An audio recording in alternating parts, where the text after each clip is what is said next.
Bonjour, bonsoir, JP pour JP Online, une chaîne dédiée aux jeux de rôle et aux mondes imaginaires. Alors nous sommes le 17 décembre et il est temps pour moi de me plier au petit exercice du bilan annuel. Donc bilan annuel pour l'année 2023. Alors j'ai pris mes petites notes histoire de ne rien oublier. Alors d'abord les points marquants de l'année et puis après je vous ferai une petite statistique des articles que j'ai pu poster sur mon blog.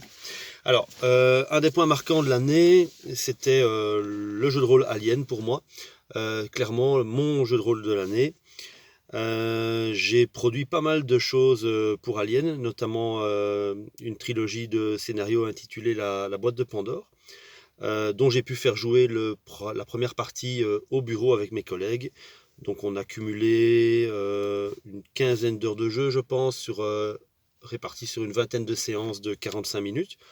Une chouette expérience, j'en ai déjà pas mal parlé sur la chaîne, mais voilà, ça reste un des points marquants pour moi de l'année. Vraiment une très chouette expérience de jeu, la découverte du jeu de rôle pour certaines personnes du groupe, et l'occasion pour moi aussi de tester le jeu de rôle Alien en tant que meneur de jeu.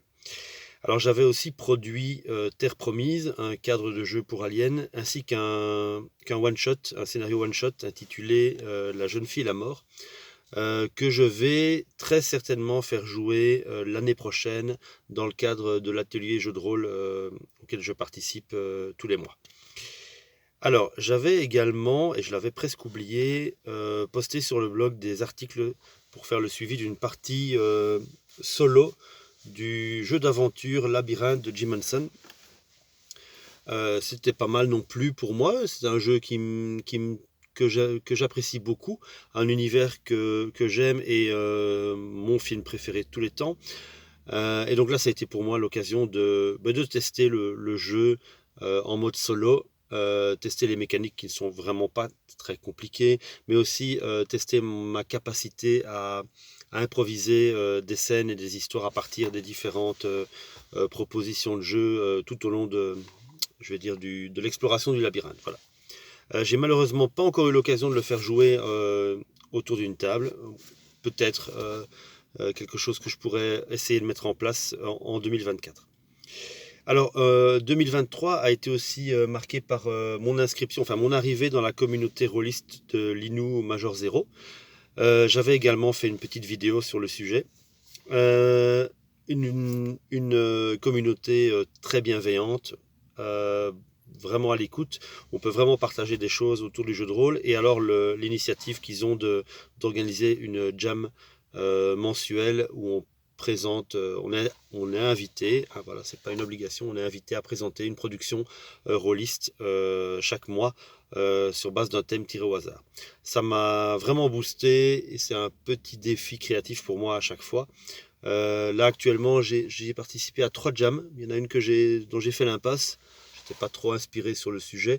Mais voilà, donc là je suis en train justement j'ai fait 2 vidéos que j'ai postées tout récemment sur le sujet. Je suis en train d'écrire un scénario pour le Trône de Fer qui est le sujet du mois de décembre. Vraiment c'est un petit boost et alors une communauté très active, notamment via son serveur Discord où on peut vraiment voilà, partager des choses et aussi se motiver un peu et trouver du feedback et simplement le plaisir de la discussion. Donc une très chouette communauté rôliste. Je pense que voilà, c'est un des points marquants aussi pour moi de l'année 2023.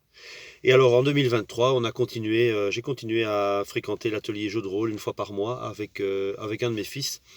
2023, c'était la continuité d'une grande campagne Donjon Dragon 5e édition. Vraiment un très chouette groupe qui s'est renouvelé. Toujours des joueurs et des joueuses autour de la table qui est très sympathique et je veux dire la sauce a pris très vite. On n'y a pas eu, même si le groupe a changé en cours de route. Était-ce en 2023 ou c'était déjà en 2022? Je sais plus. Voilà, j'en suis tellement là que voilà, j'ai l'impression d'avoir joué avec eux depuis toujours. Et ça, c'est vraiment chouette. Et alors, toujours l'animation par le meneur de jeu qui est excellente et toujours euh, très dynamique et des histoires vraiment souvent très poignantes. Preuve qu'on peut faire aussi beaucoup de roleplay et du narratif, même avec un jeu comme Donjon Dragon 5, qu'on dit fort tactique, ce qui ne veut pas dire qu'on ne fait pas du tactique non plus. Les combats sont hyper tactiques, mais hyper dynamiques et apportent beaucoup de fun autour de la table. Donc voilà, une expérience de jeu encore avec l'atelier jeu de rôle. Ça fait déjà quelques années. Il faudrait que je fasse le compte, mais ça fait déjà plusieurs années que j'y suis et c'est toujours un plaisir renouvelé chaque mois. Une grande campagne DD5 qu'on devrait terminer l'année prochaine autour de février.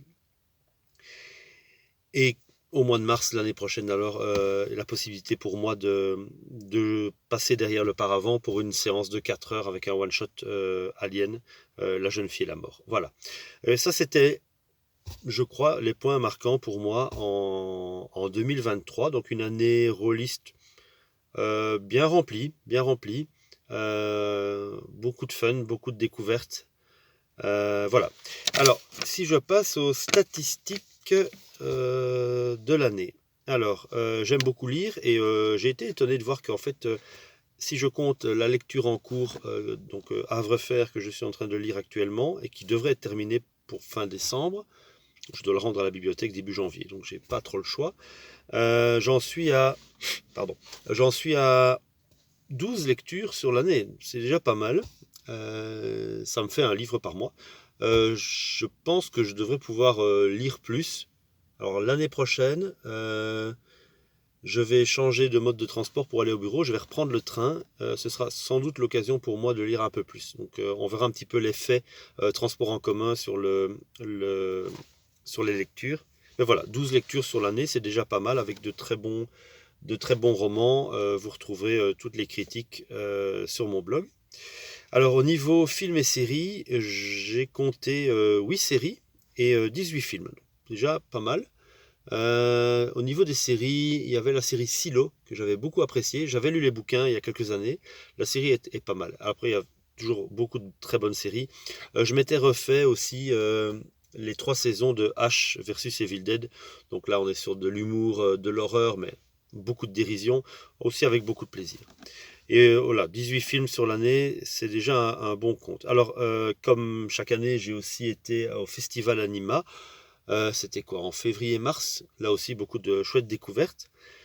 Euh, Au niveau de l'écriture et la production de scénarios et de matériel de jeu, j'ai dénombré 16 choses que j'ai fait, 16 productions qui sont disponibles sur le blog. Il y a des scénarios, notamment pour Alien. Je m'étais fait un petit défi l'année passée de produire quelque chose chaque mois. J'ai tenu le défi jusqu'en juin, donc il y a au moins une petite dizaine de productions qui ont été faites sur la première moitié de l'année, puisque je produisais parfois une fiche de perso personnalisée, plus un scénario. Là, j'en ai compté 2. Bon, ok, j'ai un peu triché peut-être.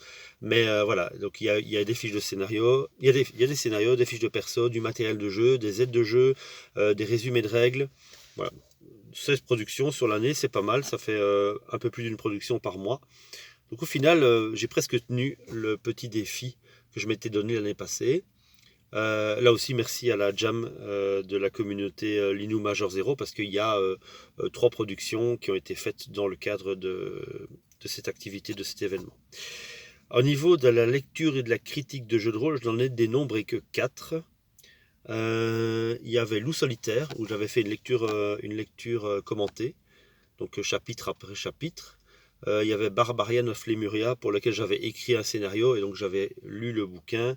Les autres, je ne sais plus ce que c'était, mais enfin voilà, 4 critiques que vous pourrez retrouver sur mon blog. Et alors seulement 2 critiques musicales.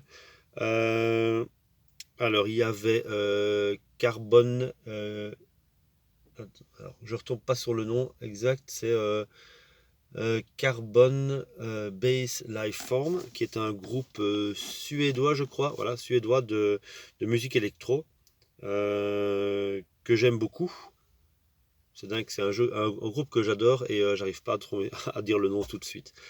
Voilà, donc c'est un groupe que j'aime beaucoup et qui a diffusé un live cette année qui est disponible sur Bandcamp. Vous retrouverez aussi les références de ce groupe sur mon blog. Et alors, il y avait The Labyrinth, qui n'a rien à voir avec Jim Henson, qui est une production musicale faite à l'origine, faite par l'illustrateur de Tales from the Loop. Là aussi, son nom m'échappe, je vous mettrai le lien en commentaire. Une petite découverte récente. J'avais déjà écouté une de ses productions musicales. Là, on est sur une production musicale qui en même temps pose un univers graphique et qui pourrait très bien donner un jeu de rôle. D'ailleurs, il y a une autre de ses productions qui va donner un jeu de rôle, c'est The Electric State, qui est une production graphique. Je vous mettrai également le lien dans la description. Il est actuellement en Kickstarter.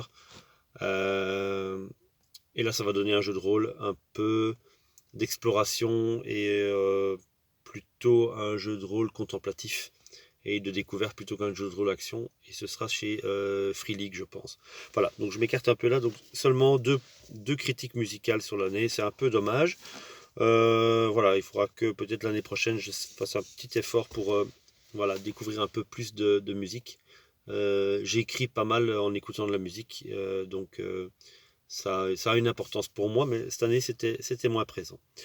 Voilà, donc alors à côté de ça, il y a toute une série d'autres articles. Notamment, j'ai écouté plusieurs podcasts. Le podcast dont vous êtes le héros, dont je suis toujours un grand fan.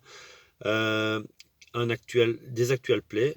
Il y en avait un qui m'avait beaucoup marqué, c'était celui justement du groupe Lino Major Zero, qui était un actual play western. L'interprétation des participants était juste excellente. À côté de ça, oui, il y a quelques petits articles pour dire, ouais, tiens, voilà, allez jeter un œil là sur tel ou tel événement, c'est pas mal. Voilà, donc une année 2023 assez remplie, que ce soit sur les réseaux sociaux ou au niveau du jeu de rôle, en tant que tel, autour d'une table. Voilà, donc voilà sur mon bilan 2023, une bonne année, je pense, une bonne année. N'a pas été très simple au niveau privé, mais j'ai pu quand même dégager du temps pour du jeu de rôle. Et ça, c'est toujours très chouette de pouvoir continuer à faire vivre, de pouvoir voilà, vivre le jeu de rôle, parce que pour moi, c'est une passion depuis j'ai commencé, j'avais 17-18 ans, voilà. J'ai commencé assez tardivement, mais voilà. J'en ai bientôt 51, ouf, ça fait mal. Donc voilà, déjà quelques années que le jeu de rôle m'anime, plus ou moins d'une manière ou d'une autre. Voilà, donc si vous avez des questions, n'hésitez pas à les laisser en commentaire.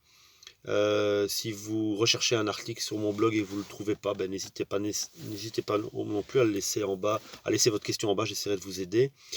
Alors, ce sera peut-être pas ma dernière vidéo de l'année, parce qu'on est le 17, donc j'ai encore un peu de temps.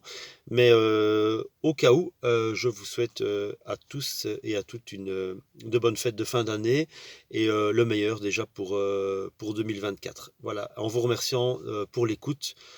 Que ce soit sur la chaîne ici ou alors le suivi sur les différents réseaux sociaux, Facebook, X, ex-Twitter, ou sur mon blog, à tous ceux, toutes celles qui me suivent et qui me laissent souvent des commentaires qui me donnent beaucoup de force pour pouvoir continuer le jeu de rôle. Voilà, je vous remercie.